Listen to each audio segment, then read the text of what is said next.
Le retour de la nature en Europe. Le retour de la nature en Europe.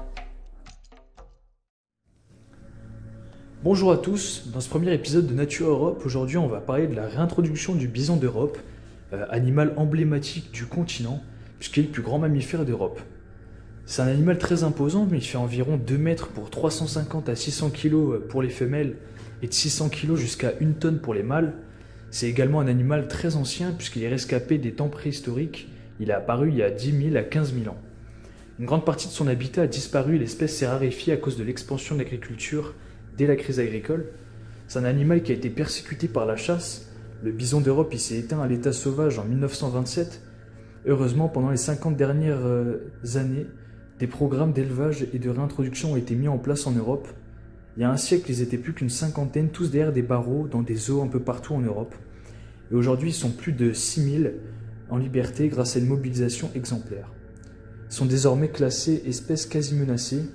Aujourd'hui, grâce à des programmes de repeuplement, des bisons vivent maintenant en liberté dans les Carpates roumaines. Donc c'est une chaîne de montagnes qui couvre l'ouest de la Roumanie et qui remonte sur le sud-ouest de l'Ukraine et sur l'est de la Slovaquie. Aujourd'hui, il existe 3 projets de réintroduction du bison rien qu'en Roumanie. On retrouve le programme de WWF, Conservation Carpathia et Rob Silva. Il faut savoir qu'à l'heure actuelle, la Roumanie elle compte environ 300 bisons à l'état sauvage.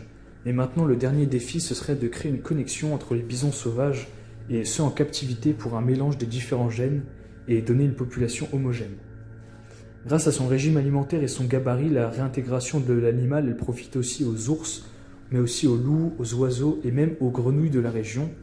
En plus de ça, c'est un animal qui laboure le sol et qui favorise la diversification des espèces végétales et elle facilite l'installation de nouvelles communautés d'invertébrés et de petits mammifères. La réintroduction du bison d'Europe est le fruit d'un mouvement européen récent de conservation de la nature. Grâce aux engagements européens pour la nature tels que la réduction de pesticides et la plantation de 3 milliards d'arbres dans l'ensemble de l'UE, les bisons récupèrent leur place dans le paysage européen. Une stratégie a été présentée en mai 2020 par la Commission européenne qui comprend des actions à mener d'ici 2030.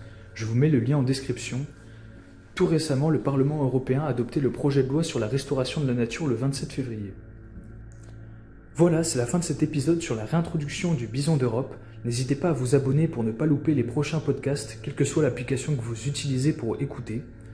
Rendez-vous tous les mardis pour un nouveau podcast sur le retour de la nature en Europe. Prenez soin de vous et on se dit à très vite.